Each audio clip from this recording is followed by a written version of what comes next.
Hey, Damon, did you just say awesome? Did I hear you say awesome? Yes. Well, guess It is what, awesome. dude? It is Monday. how about it's Monday? Thank God it is Monday because, man, dude, are you sitting down for this one? Yes, I Did am. you get a good night's sleep last night for this one? I certainly did. Man, I went to bed at like 7:30 last night just to prepare for our, Ready to go hey, now. we got Nicole Donnelly. She's right above me. She's right up. Nicole, happy Monday to you. How are you, my friend? Oh my gosh, I've been so excited about this conversation too. I am so stoked to talk to Meaghan all about women in manufacturing, and she's just a beast. She's a Yep. powerhouse. So Yes. you know what? So let's talk about Meaghan for a little bit since she's not on the stage yet, and just let's talk. Oh wait, she's already here. Meaghan, happy Monday. How are you? I didn't realize you were here. Good. How are you doing? I got it all figured out, so hopefully it's streaming to my. What? Are we my streaming lap. to you? Yeah.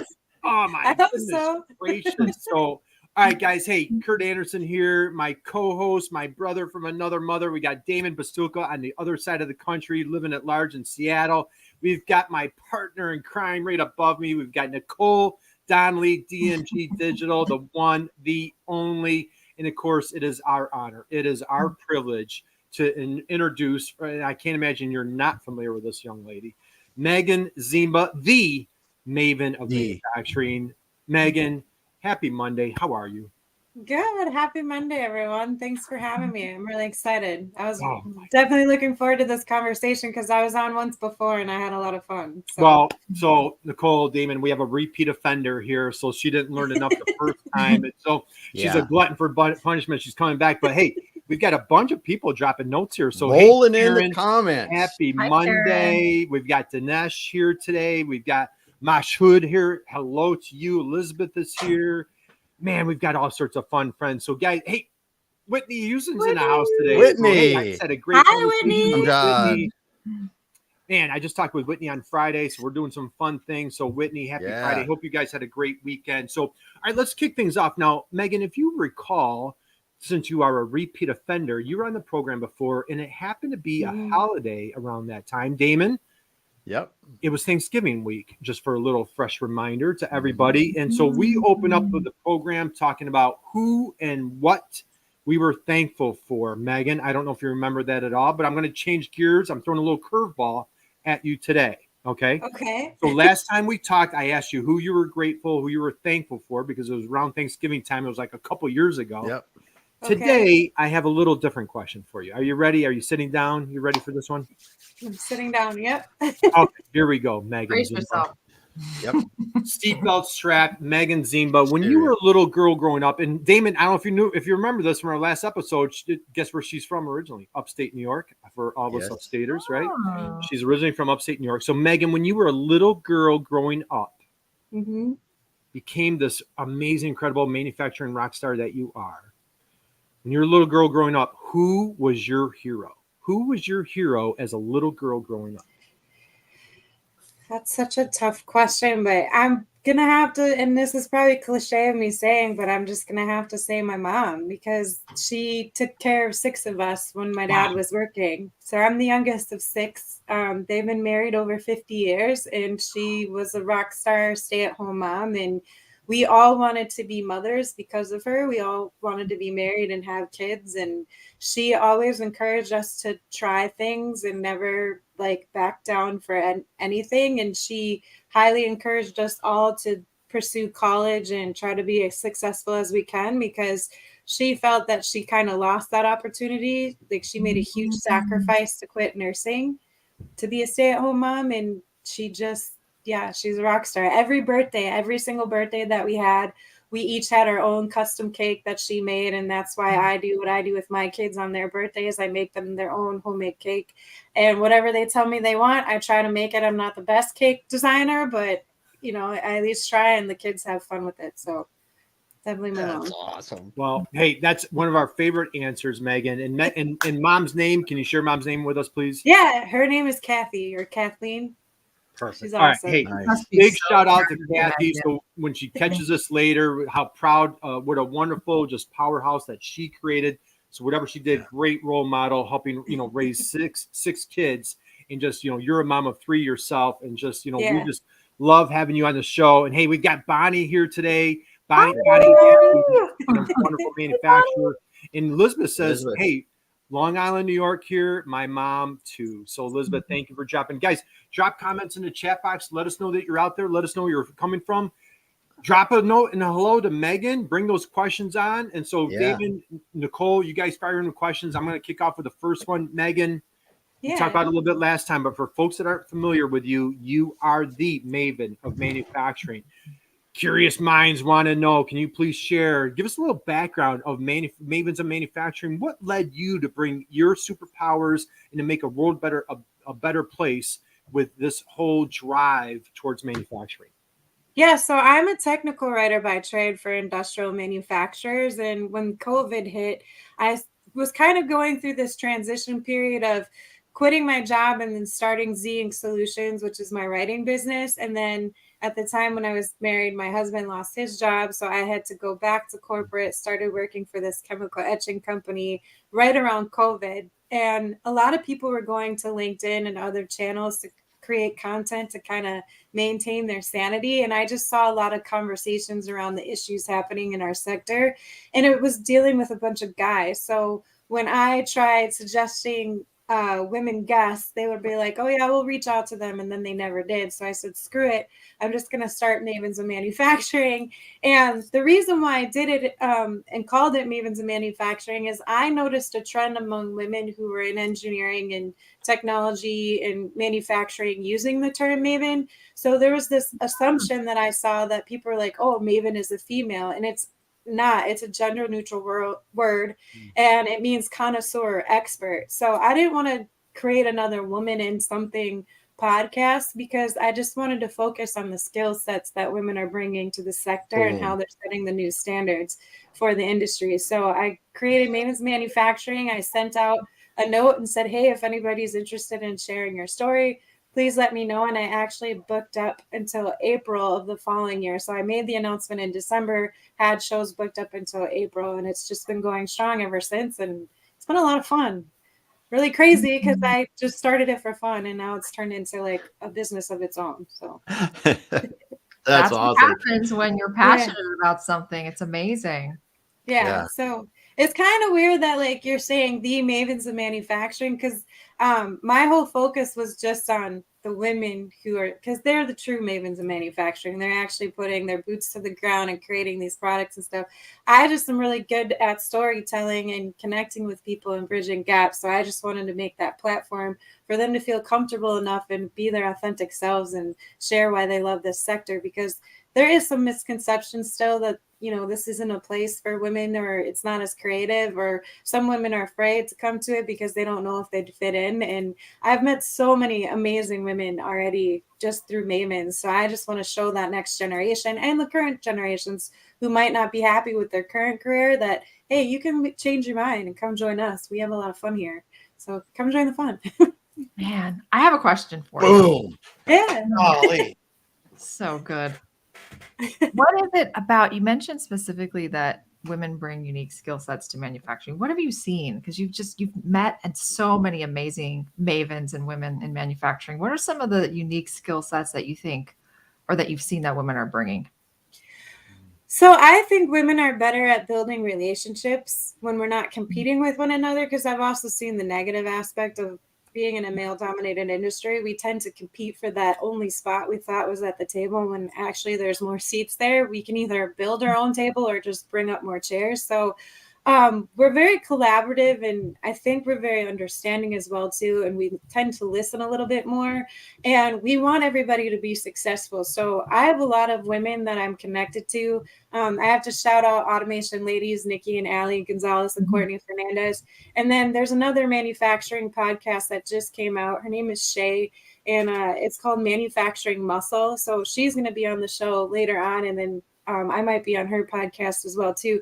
But we're not here really to compete with one another. Like, we want each other to be successful. And I told that to every girl that I've come across. Like, I'm not competing with you. I want you to beat me. I want you to be better than me. And that's the only way we're going to be successful in this type of industry, is if we support one another. So I think we bring a lot of creativity as well too. And we just bring a different perspective. Like, you can't make things just for one group. You have to be able to make things for different groups. And one of the biggest conversations that I am really curious about is all of the PPE stuff that's coming out. So there's plenty of women who've made a lot of clothing brands for the specific industry, and they're just more form fitting and they're fashionable. And a lot of people think that's kind of crazy to think of, but it actually isn't. Like, there's a lot of women who like to express who they are through their fashion. And Yep. there was a lot of ugly clothes in this industry. Oh before god. Oh god. Yeah. There Yeah. was. It's all the So- guys, right? It's all Yeah. agreements of us unfashionable guys that are just making a mess of things, right? Yeah. So it's cool to see that perspective of things. And like shoes, like I don't think people understand how many times women have had to change their shoes. So now Xena Workwear is one of the companies that I follow very closely. She made ththese really cute boots, steel toe boots, and like they're just amazing. Like I love them. So I'm hoping to get a pair soon. I just been spending my money elsewhere, not on the shoes, but she's an amazing lady. And I think it's cool that, you know, they bring that perspective and that creativity to the sector. Well, Megan, I love that. And let's give a few shout outs. Man, the chat box is on Oh, fire it's going, already. it's So going again, guys, crazy.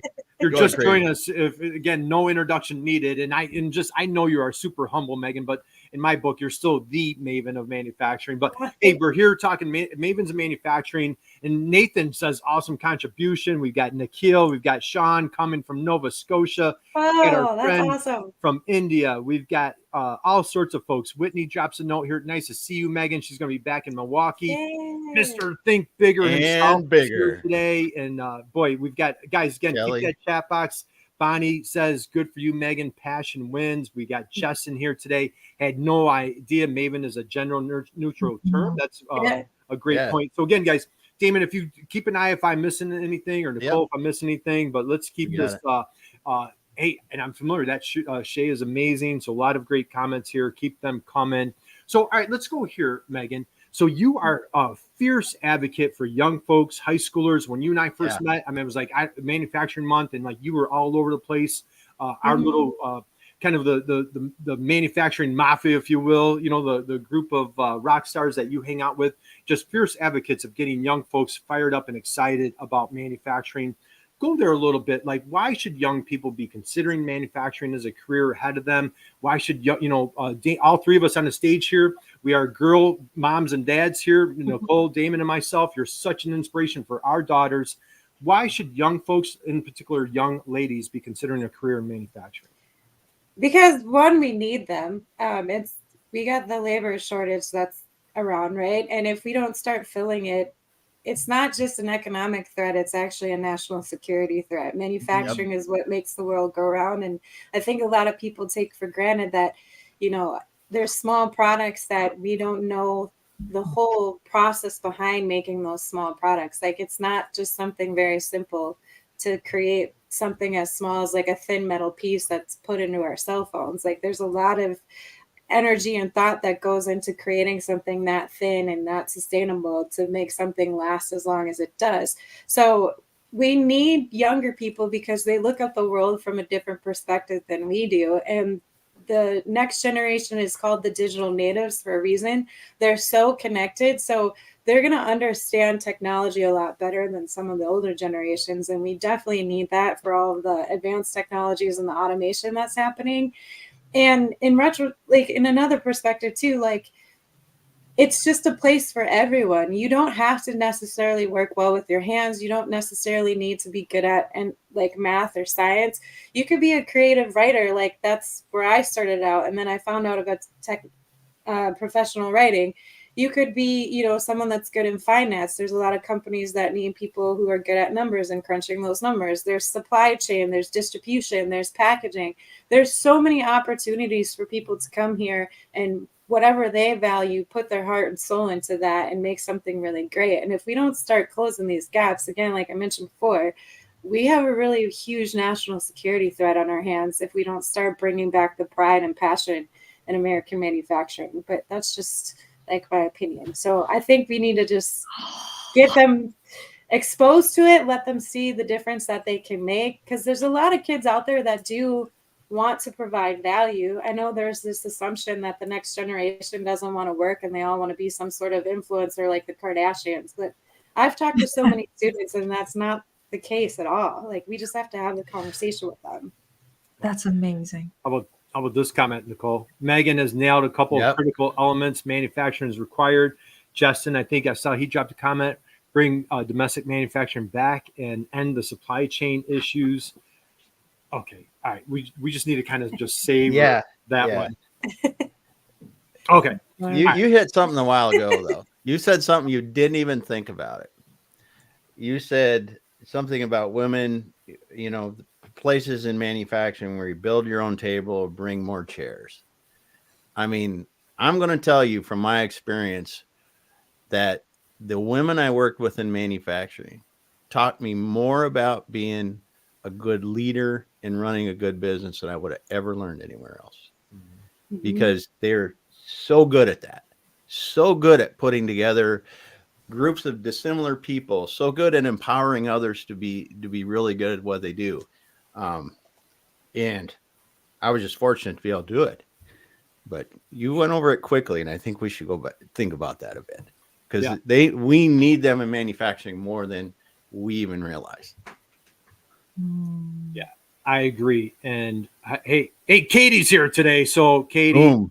I gave up smoking last month, but you know what? So what's funny is so anyway, what's funny is I was just telling somebody this morning. So Nicole, Damon, and I we had a Gen Zer on the was millennial or Gen Zer on the show a couple weeks ago, and he was making fun of us because Damon and I still had our pens and we were still writing.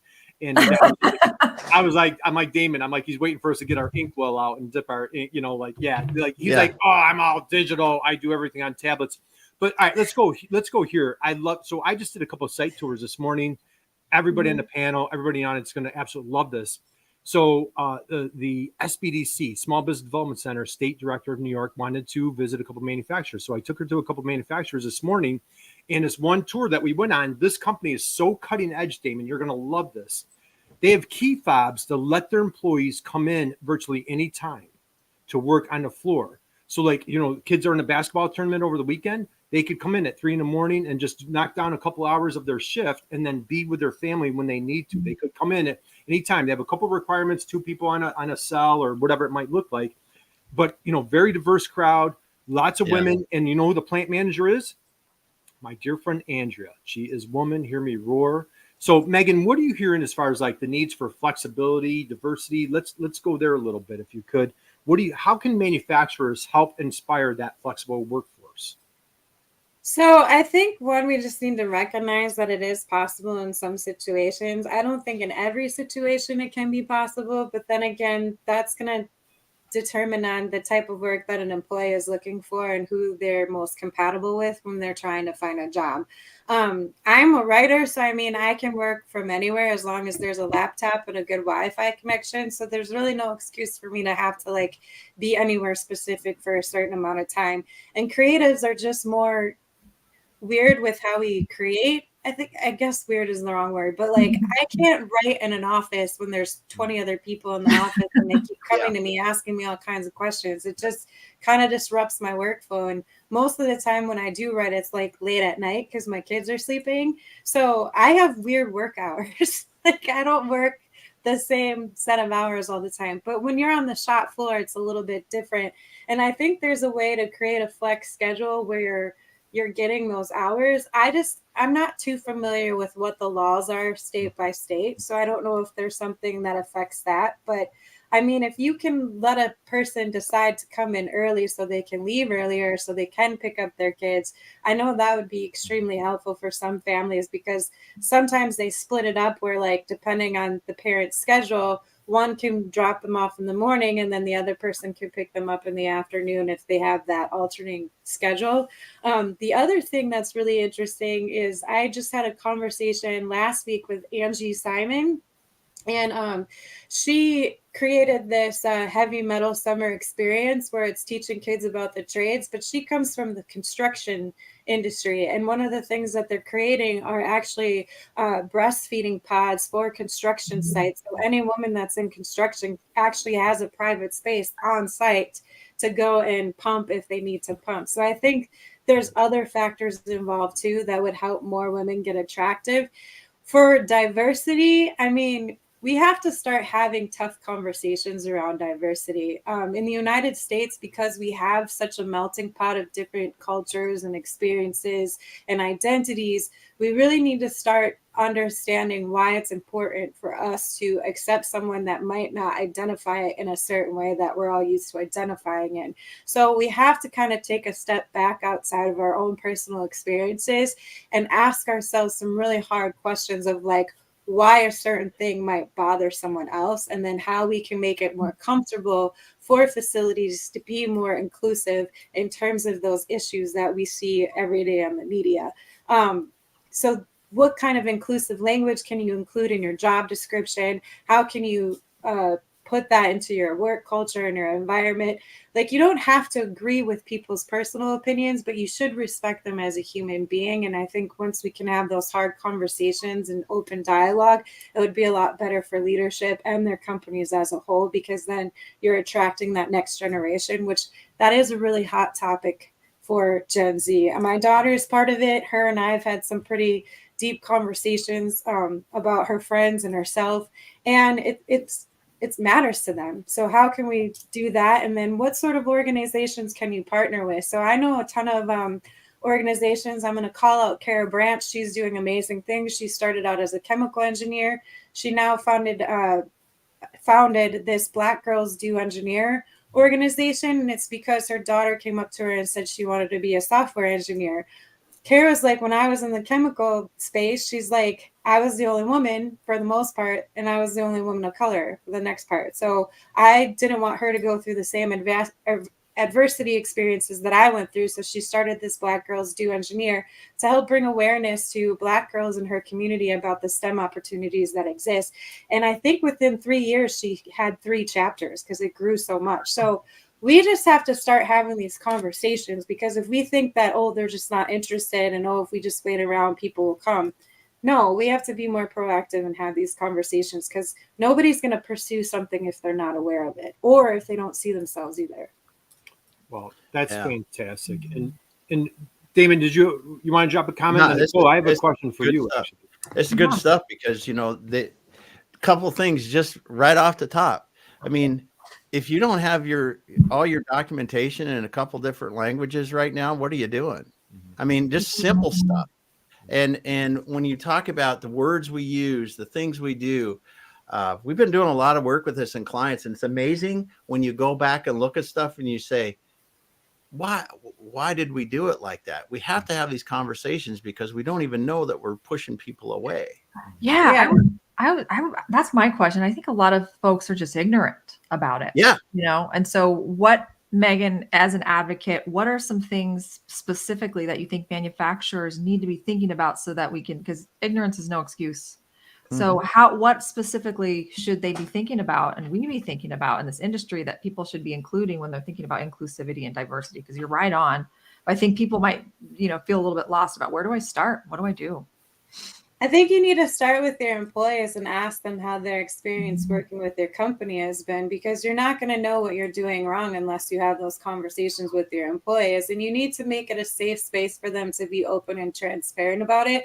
I've worked with a lot of companies where ego just got in the way and they weren't comfortable having an issue. Like, we have to get the stigma out of our minds that if we make mistakes and we're not doing things right, then that means we're a failure and we're going to lose business. That's not what that means. As long as we're 1% better tomorrow than we were today, that's still a step towards progress. So we really need to just change our perspective on, what failure is and what mistakes are, and get our egos out of the way and just be more open to having some of these tough conversations. And again, on the flip side of that, people who are applying for jobs also need to take some responsibility as well, in my opinion. If you're not compatible with a company, then don't apply there. Find a company that you are compatible with, because there's a lot of places that have open positions now. So it's not just up to the employer. There's some work that's got to be done on the employer side as well, too. And if you're having these conversations and someone gets offended, you got to start asking, okay, why did I offend you? And kind of express that it wasn't intentional. If it was intentional, then I'm going to question some of your business ethic. But we just got to be more open to have conversations. Like right now, I think a lot of people are oversensitive to some things, and that's all good and well. But when we need to work together to bring things together in our economy, we have to learn to bring respect back and just agree to disagree. Yep. I might make people mad about that. But It's true though. So true. I mean, you're not going to agree with everything of everybody else around you. And you're in a manufacturing space. You can be in that place with 100 other people, but it's the people. Yeah. When you look at the person and are they there working together, trying to help do what you're supposed to do? That's the main thing. Yeah. And it's tough when you're on site with people, because like you have times you probably spend more time with that person next to you than you are, family or your spouse or whatever that might look like. But, Nicole, there are a couple of comments I want to give. I pulled back up here. Justin says, that's a good one. Kids want to work. We just need to help them find their passion. I want to stick on that for a minute. Brittany, thank you for joining us today. Thank you, Elizabeth. Thank you for your comments. Katie had a good comment in here. The manufacturing is the driving force of our economy. But Nicole, as a daughter of a manufacturer, you grew up in I want to slide into this, Meaghan. So I want to slide in. Let's throw in like our marketing hat. I want to talk about Z Inc. Your superpowers there. Nicole, you're a fierce marketer, grew up as a daughter of a manufacturer. What advice do you have? And then I'm going to come to you, Meaghan, with a similar question. How do you feel you can help young people be passionate about manufacturing? I think the more that you really understand what people are making, like like what goes into the making of the product, it's really thrilling, and understanding how that's impacting a much larger scale. So like Meaghan, you mentioned earlier, some people are manufacturing these like really tiny parts, right? But if they don't step back and see like what is this part for? How's it being used? What is the greater impact this part is having? If they can see and understand the larger picture of what it is that they're making and understand, that was, I think for me, what got me really excited was like, this isn't just like some big square metal box that we're, making for these people. This is actually something that's really, impacting the environment and helping in those ways. So being able to understand what the greater picture of it, I think helped me, and I don't know, potentially help others. So Meaghan, with all the high school kids that you're teaching, coaching, your workshops, your speaking gigs, everything that you're doing, just a fierce advocate, what are some things that you hear that really resonates with young folks where they're like, I had no idea how cool this was? What are any success stories you want to share there?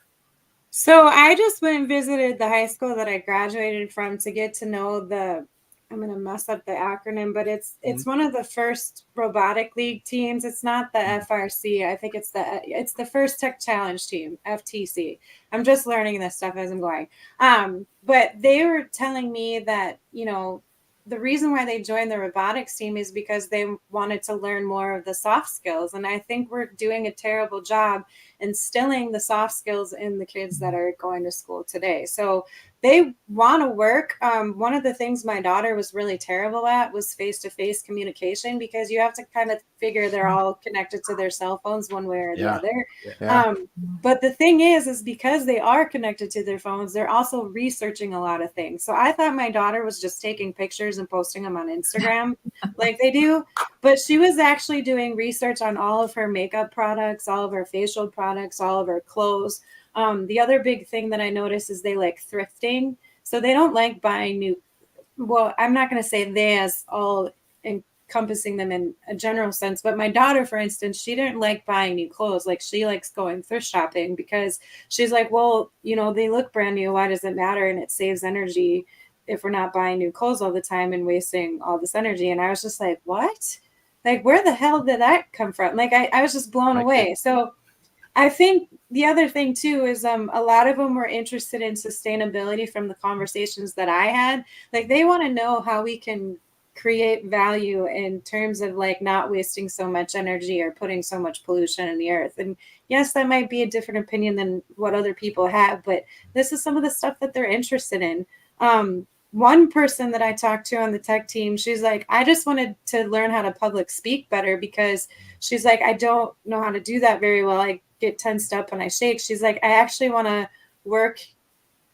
I don't want to say mortuary. She basically wants to work with dead bodies, which I thought was interesting. But again, like she's learning all this new technology and everything. And one of the things that they really liked about being on the first robotics team is they were able to meet professionals within industry and learn about what they were doing, which made them even more excited because some of the mentors and what they were talking about, that doesn't get taught in school. So they weren't able to understand like the height of the opportunities available until they joined this team and they met other people outside of their region talking about the things that they were doing. So I think we need to figure out ways on how to connect them outside of their community as well too.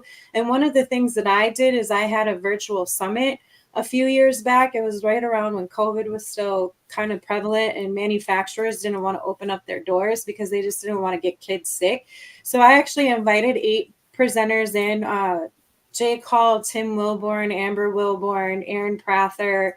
I had Jesse Salazar, who at the time was part of the Department of Defense at the Pentagon. They all came in and talked about some of the things that they were doing in engineering and manufacturing. And the kids got really excited about it because they were like, we're not learning about any of that. So I think we just need to be a little bit more creative and then have conversations and really ask these kids what they like, what they're passionate about. It's just a simple conversation that you would have with any old stranger, like you just got to be willing to go in front of them and talk to them about it. The other thing is too, is I think we need to do something to inspire the teachers to get them excited again, because I think they're overwhelmed as well.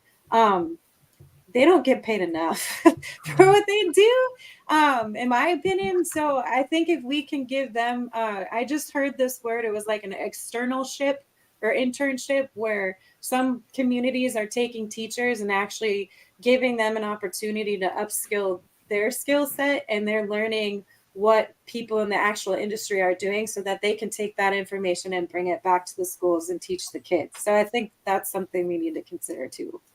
Well, that's fantastic. Super cool. So everybody join us. If you're coming in over the top of the hour, we're here with Meaghan Ziemba today, Z Inc., the Maven of Manufacturing. And I just want to pull up a comment here from Kelly.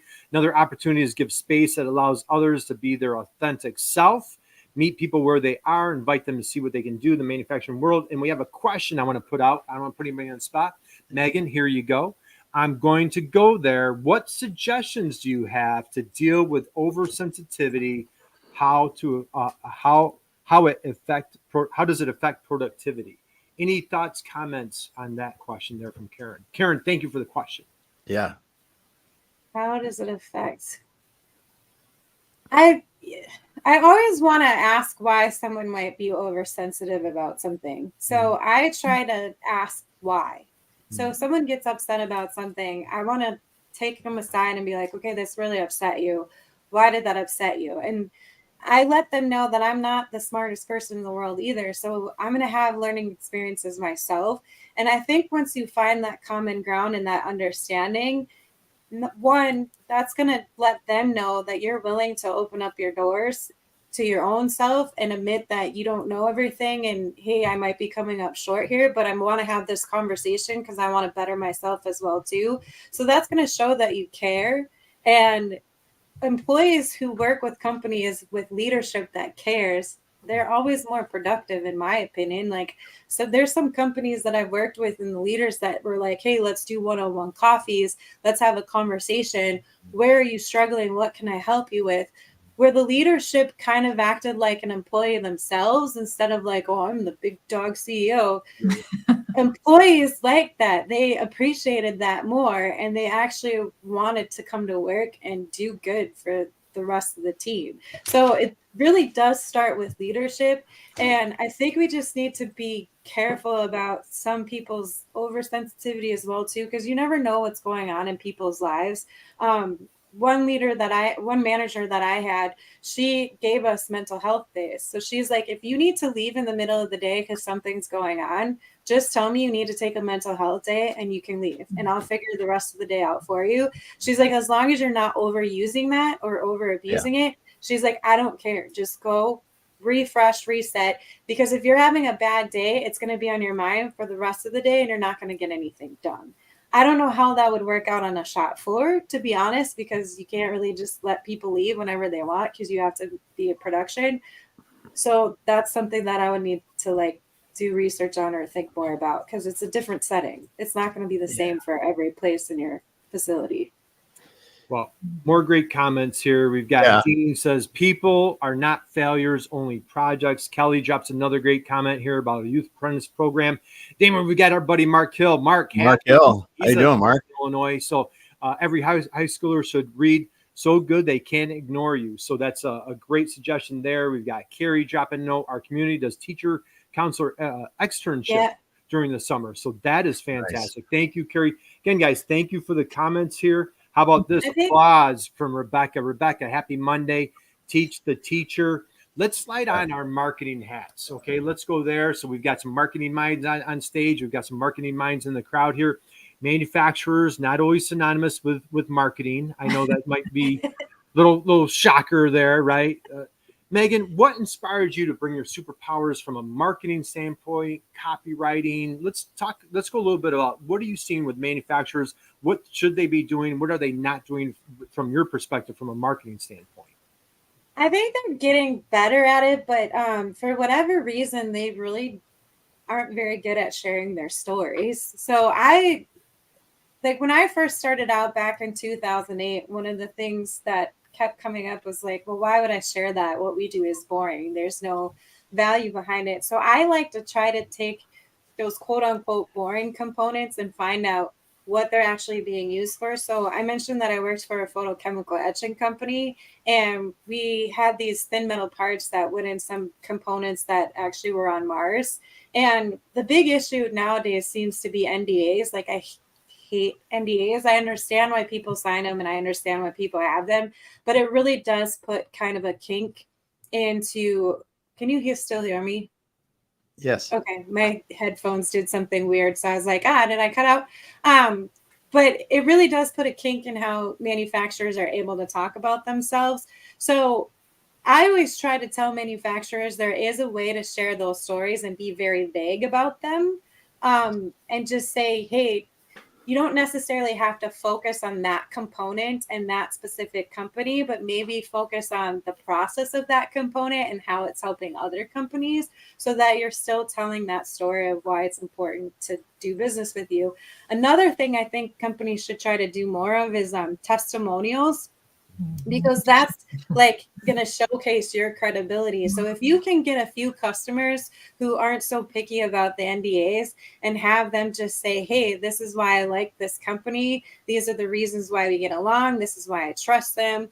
Here's a few notes about their team and why they're so easy to work with. That's really going to help open the doors for other businesses to come in. I think word of mouth is still a huge component to how businesses get leads. So just try to, build those trusting relationships and brag about yourself as much as you can. I shouldn't say brag because that sounds like not humble or anything, but I think definitely work on that. Social media is another thing. There's a lot of companies that are being too forceful in their energy, and you can tell. So it's like, just be yourself, just be a human being, just be who you are. Don't try to oversell yourself or over energize yourself. Like, if you're a person that's kind of snarky and, sarcastic, put that in your voice, put that in your tone. Not everybody's going to like you, and that's okay. When I first started out with Mavens, I had a bunch of people come up to me and tell me who I should be like and who I shouldn't be like. And I just think that's the worst piece of advice that you can give someone. Oh, yeah. Just be yourself. Just be yourself. And try something at least once. I know video is a huge thing, but if you suck at video, please don't do it. Like, just don't do it. Now, Damon, I guess we need to cancel. Let's end the show. We need to cancel the show. Yeah, right now. Like, if you want to do video, didn't hear that, and you're terrible at it, just please don't do it, because you can tell off the camera. And this is coming from someone that is not very good at video. But there's people that I know that can help you with that. Yeah. Like, there is. So if you need recommendations, I would love to give you the recommendations. And I'm saying this coming from a place where my first video was freaking terrible. It was so bad. But then I connected with the right people and I got some tips. I still have a lot of work to do, as you can tell. But again, if you are not very good at something, please don't do it. Like, just hire someone that can help. Ask for help. I totally know what you mean. I've worked with manufacturers who are fierce introverts, and they on camera, they were just robots. Just no, the personality that I saw them that was just This so iPhone vibrant weighs didn't come 4.7 through. ounces and 3.25 inches wide. But yeah, But when you have someone who can help them, direct them, it can Yeah. really bring out their personality. So it is true to find that right person. Just make the investment. Yeah. So our mutual friend Meaghan, I know you're good friends with Jeff Long. We all love Jeff Yeah. Long. Hopefully his ears are burning right now. Great Yeah. video expert for manufacturers. However, you know what? Now, Nicole, we've also found, Meaghan hit some phenomenal points, testimonials, Yes. case studies, getting the message out about your team. We found those fierce those fierce introverts. Where do they thrive, Miss Nicole? Where do they thrive? They thrive on camera. They thrive on lives. They thrive on our live stream. So what's Yeah. fascinating, Meaghan, they we've really been do. bringing a lot of our Mhm. clients on the live stream show, and they're like kicking and screaming and don't want to come on, and the painful introverts, Yeah. and they come on and they just blow us They away. light up. Yeah. So again, if you're a little intimidated by the whole camera thing, I'm going to come back. There was a great comment here, Natalie. Thank you for dropping us. So Meaghan, how about a little warmth for Yeah. Meaghan here, our amazing, incredible, esteemed guest. Loving the answer about oversensitivity. I wish more people would be open to communication instead of judging. I know we've got some great comments here in the comments. Oh, yeah. Just keep Jan, going. happy Monday to Jan. Be authentic, be real, earn your clients' respect. Love that. You should be like you. Don't worry about anybody else. Yes. And guys, we're here with Meaghan Ziemba, the manufacturing maven. So, Nicole, what else do you have? I know you Oh, have. man. Well, sheesh. So I just have to say about being you. I just had a conversation with a client about this last week, and she's just like, I don't know what to say on LinkedIn. I see that you do it this way, Nicole, and I see that this person does it this way, and I just don't want to bare my soul on LinkedIn. I'm like, you don't need to bare your soul. Just be you. What is it that you share yourself? So I love that. I think that's so true, and it lets go of some of the pressure of having to feel like you need to be a certain way. So yeah, I think that's really great. And testimonials, I love the idea, and Kurt has done this really well, where you can combine testimonials with storytelling, where it's you get to bring the story of that relationship, how you came together, the magic that happened, and turn it into a really cool story that shows how great the partnership is and what good it brought to the company. So that's actually one of the things that I'm getting most of my clients from now is they need help writing their testimonials. And how can I do it if I have an NDA? And I'm like, it's really not that hard. I'll show you how to do it. So yeah, it's been fun because I think people want to hear more of the stories. And I mean, we've all seen this as marketers. No one really cares about the features. Like they just want to know that what your solution is going to help with their problem. So how is your solution going to help their problem? And you can't be so like company focused. You have to be customer focused. And a lot of people are doing their own research now, and they want to buy from a company that they trust. And that's including Gen Z. Like Gen Z is really focused on where they're getting their products from, who's selling it, who's supporting it, who's advocating for it. And like my daughter's so obsessed with the Kardashians. I have no idea why, but she gets a lot of their products that they recommend. And I'm just like, please stop doing that. Like that's not the family. I don't get it. Well, God, you know what? And just I know when we were young, Meaghan, we were all in sorts of goofy things, right? So, hey, Elizabeth drops another great comment here. One of the key components of successful marketing from introverts is empathy, emotional intelligence. I know that's a great line there. Let's go here, Meaghan, as we start winding down this amazing, incredible, wonderful interview. You have really, I mean, what you've done in the past few years to create, if you're comfortable with me using the word influencer, you're such a, and if you're comfortable with the word influencer, I know, Damon, you hate that word. How about a positive influence or just a really driving force behind manufacturing, Mavens Manufacturing? Damon, you've done an amazing job. We've become fast friends, business partners here because of LinkedIn. Nicole, our relationship is thanks to LinkedIn. Meaghan, I know you through LinkedIn. If folks are out there, they're a little intimidated of manufacturer, like, hey, I know this LinkedIn is good for you marketing people, but I don't know about me as a manufacturer. Can you just share what you've done, like share your journey? And I know I love your humility. You don't have to be totally humble, but just talk about what has LinkedIn done for you, your family, your career over the past 3 years? I don't think it's just for us marketing people. Like there's companies and CEOs that are on here. So there's a lot of companies that are looking for employees on here. One of the things that I'm trying to do with the students that I talk to is get them on LinkedIn. So the team that I'm going to be mentoring, they don't have a LinkedIn page. So I'm going to talk to them about the importance of LinkedIn and why they should be on it and not just all of the other social channels. Somebody did put a comment on here about TikTok that I thought was interesting, but it helps build connections, right? You don't have to travel around the world to meet people now. You can actually just go on your computer, put a couple of keywords in the search box on LinkedIn. So if you're looking for someone that's in recruiting, if you're looking for someone that does packaging, if you're looking for someone that's in semiconductors, like you can punch in those keywords and it's going to bring up individuals that have that in their profile. It's going to bring up companies.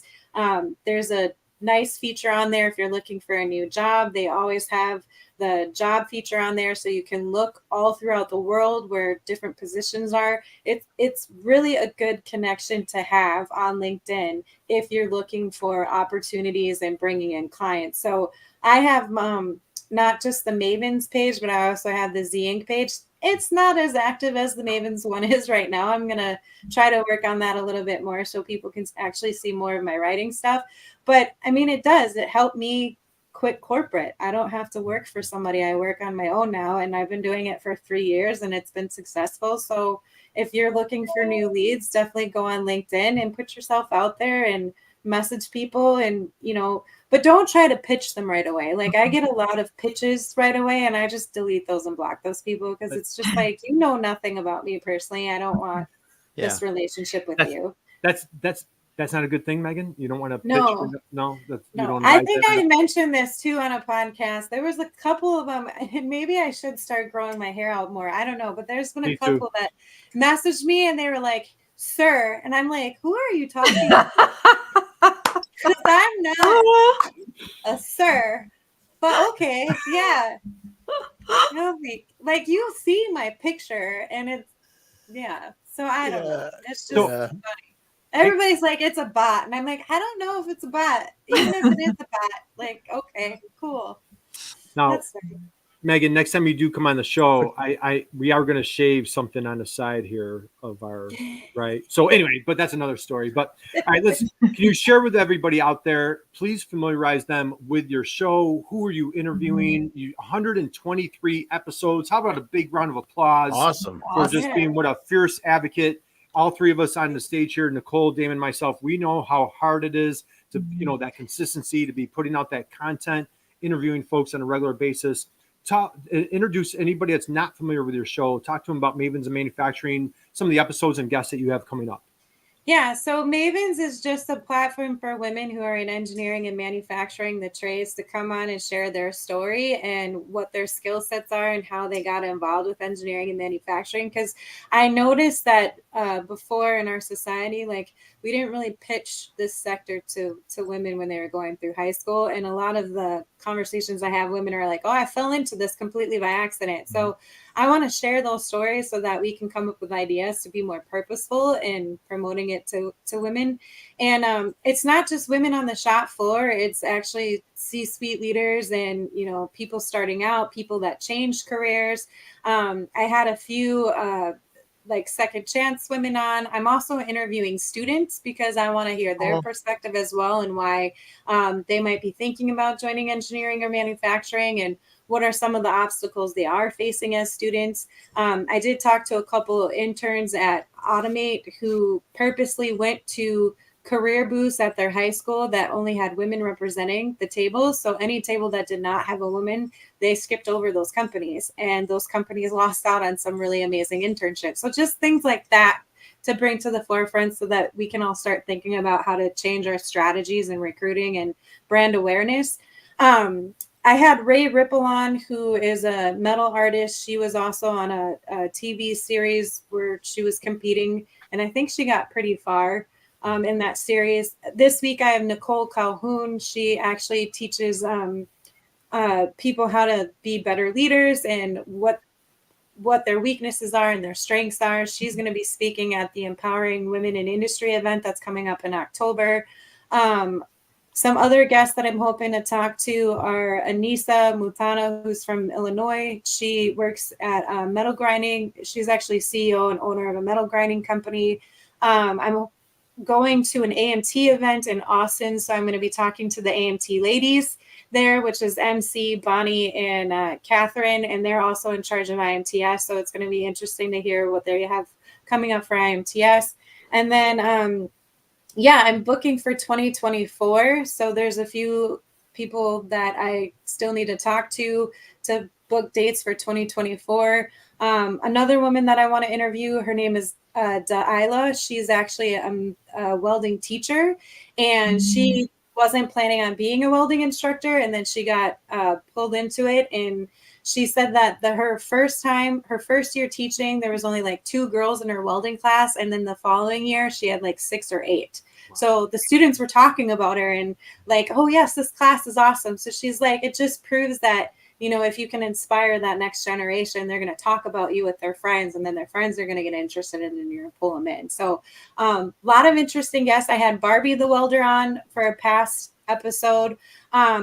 Some of my favorite episodes were actually with the original Rosie the Riveters. So I had some women on who were actually Rosie the Riveters. They were in their 90s. Wow. Incredible. Yeah. So just amazing people overall. For next year too, I want to do more panel discussions on some of the serious issues that are going on. So I have something coming up with Ali G and another gentleman who are going to talk about cybersecurity and what that means with some of these components that we need to start programming the robotics and everything. Ali has a lot of opinions on that, and should be a really interesting conversation. And then I have a couple of international trips that I'm planning. I'm hoping to go to Ireland and speak to an engineering school there that is trying to pull more women into their engineering fields. I actually sent a couple shirts to them last year, and she reached out to me this year, and they sent me some stuff that they were making in their class, and then they also sent me a t-shirt. I'm hoping to go to Denmark, and then in Canada, there's a gentleman named Hank Priam. He has 2 daughters. He calls them the junior board of directors. They watch Mavens every Friday, so I'm actually going to go to Canada and interview them and talk to them about some of the things that they're doing. I think they're like 9 and 10 years old. So it should be a fun interview. Wow. Okay. Very cool. Damon, do you feel like an underachiever right now or what? I'm like, man, I got work to do. Holy cow, game here. I was like, I have our guest book for September. I'm like, I was thrilled to be out a month ahead. I'm like, man, 2024.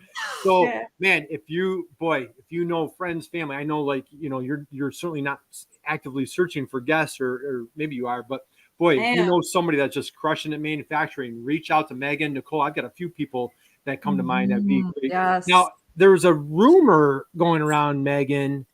I don't know if there's any truth to this, that you might have been nominated for some type of an award. Are my sources accurate? I don't know. I need to confirm that. Yeah, so Empowering Women in Industry is an organization that Charlie Matthews founded, and I met her at IMTS in 2022. We were both part of the Creators Lounge, and it's a great organization for women to get together and just support one another in what we're doing. And I actually got nominated for an Industry Advocacy Award. So congratulations. I'm hoping, but if not, it is really amazing to be part of such a list of elite women, because there are a ton of women in this sector that are doing amazing things. And that is really the point of Mavens. I'm just trying to highlight them all so that, the next generations can be like, wow, that's what I want to be. I want to be just like that and do the things that person's doing. So hopefully it's working. So inspiring. Nicole, as we wind down, words of wisdom, any feedback, what were like big takeaways for you today with this amazing conversation with Meaghan? Some of my biggest takeaways are just, Meaghan, what a great job you're doing at building relationships. I mean, just the care and thought that you put into all the relationships and all the people that you've met, that really comes through. And I think that's really inspiring to me, is how much you invest in those relationships, and you can tell that you really care for each individual person that you meet, and that you want to help each person, the one, not, and that will impact the many. So that really came across to me. That was just really inspiring. I love your approach. You really are focused on those relationships, and it shows. And I do have a question for you, though. One question. What do you see? Like, I'm just super curious because you've been in this industry so long. Mm-hmm. What do you think is going really well? What do you see has changed or shifted since you've been doing this, as you've been an advocate? Like, what kind of changes are you starting to see that you're really excited about, or that you feel like, is kind of tide turning a little bit? I'm definitely seeing more women supporting women and being confident in themselves. I know there's a word going around called imposter syndrome, and I'm sure men have it too, but women tend to be a little bit harder on themselves, I think, in terms of like, am I qualified for this job, and do I really belong here? And the answer is yes, you do. And it's okay to have those doubts. We all do. But I feel more women coming together as groups and as tribes, supporting one another. And, I actually have a text message group with a bunch of my girlfriends that I met on LinkedIn. And anytime we're going through a hard time or having a bad day or having that self-doubt, we just text that group, and the rest of the women rally around each other and are like, no, you got to stop thinking that way. Like, you can do this. Like, it's okay. And we really just help each other out business-wise too. Like, we try to connect each other to other individuals that we think would be successful. The other thing that I see changing is a lot of men too are being more vocal about it. Like, I'm not going to say that, we need to push all the old white guys out, because no, we need them too as part of the sector. And if it wasn't for a lot of those old white guys, I probably would not be in the sector at all. So I'm seeing more support for men allies as well too. And I see more men asking questions like, how can I be a better supporter for women? What can I do? How can I put my boots to the ground? Do you have any suggestions? So they're actually reaching out and having those conversations. And I think that's great. I think the more we talk to one another and brainstorm with each other, the better ideas we can come up with, and then bring more people on.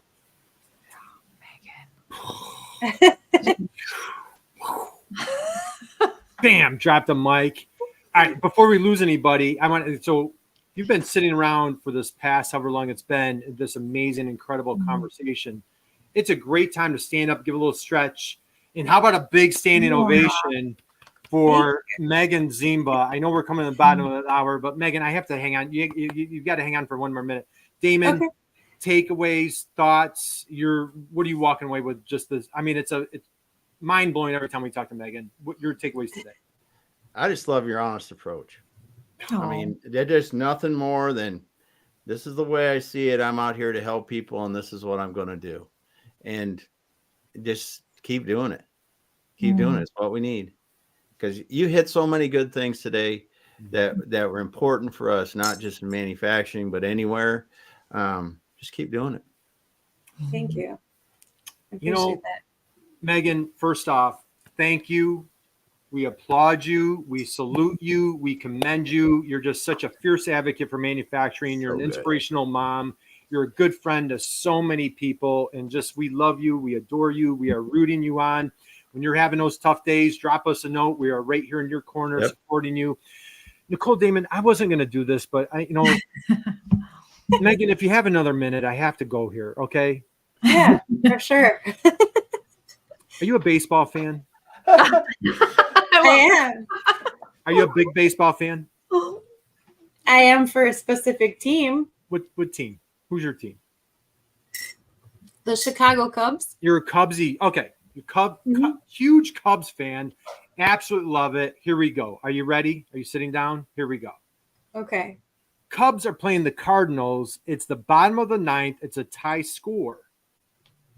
There's somebody on second base. And the manager, Ross, right, the catcher that won the World Series for the Chicago Cubs in 2016, is now the manager, if I have that right. He needs somebody to hit in the winning run. He turns down the bench and he looks and says, "Hey, Ziemba, get up to the plate. I've got dinner reservations. We've got to end this game. Can you please hit in the winning run?" As you're walking up to the plate to hit the winning run, what is your walk-up song?